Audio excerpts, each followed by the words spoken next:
പ്രിയപ്പെട്ടവരെ, നമ്മൾ പാർക്കുന്ന വീടിനൊക്കെ മുമ്പിൽ പുല്ലുകൾ കിളിക്കാറുണ്ട്. അത് നമ്മൾ എത്ര നശിപ്പിച്ചാലും വീണ്ടും വീണ്ടും കിളിച്ചു വരും. 3 വിധത്തിൽ നമുക്ക് നമ്മുടെ വീടിൻ്റെ മുറ്റത്തെ പുല്ല് ഇല്ലാതാക്കാം. ചിലയിടത്ത് പോച്ചെന്നും പറയാറുണ്ട്. ഒന്നാമതായിട്ട് കൈകൊണ്ട് പിഴുത് ആ പുല്ല് നമുക്ക് ഇല്ലാതാക്കാം.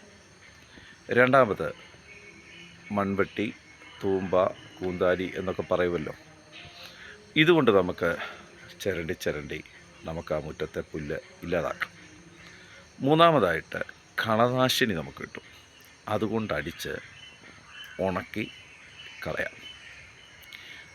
ഈ 3 വിധത്തിലും പിഴുത് കളഞ്ഞാലും ചിരണ്ടിക്കളഞ്ഞാലും ഉണക്കിക്കളഞ്ഞാലും ഉറപ്പായിട്ടും അടിയിൽ കിടക്കുന്ന പുല്ല് വീണ്ടും നാം കാണുന്നില്ല, പക്ഷേ മണ്ണിനടിയിൽ കിടക്കുന്ന ആ വിത്ത് വീണ്ടും ഒരു സസ്യമായി വളരെ ശക്തിയോടെ തന്നെ പുറത്തേക്ക് വരും.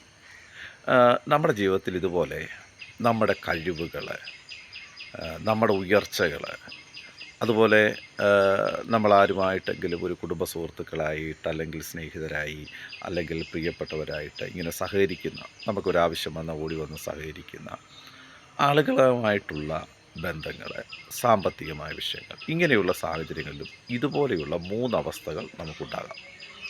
ചിലർ ആ ബന്ധം, ആ സാഹചര്യം പിഴുതു കളയാനായിട്ട് പിന്നിൽ നിന്ന് ശ്രമിക്കും. ചിലർ അതിനെങ്ങനെയെങ്കിലും ചിരണ്ടിക്കളയാനായിട്ട് ശ്രമിക്കും. ചിലരോ ഉണക്കിക്കളയാനായിട്ട് ശ്രമിക്കും. പക്ഷെ ഒരു കാര്യം, മനുഷ്യൻ ശ്രമിക്കും, മനുഷ്യനുമായിട്ട് ബന്ധപ്പെട്ട കാര്യങ്ങളൊക്കെ നടന്നു വരും. പക്ഷെ അകത്ത് കിടക്കുന്ന ആ ചെറിയ വിത്ത് സസ്യമായിട്ട് ശക്തിയോടെ തിരിച്ചു വരുന്നത് പോലെ ആയിരിക്കണം നമ്മുടെ എല്ലാം. കാരണം എത്ര ഉണക്കിയാലും ഉയർന്നു വരണം. നമ്മെ തളർത്താൻ ശ്രമിക്കട്ടെ, ഉയർന്നു വരണം. നമ്മെ പിഴുതു കളയാൻ ശ്രമിക്കട്ടെ, നമ്മൾ ഉയർന്നു വരണം.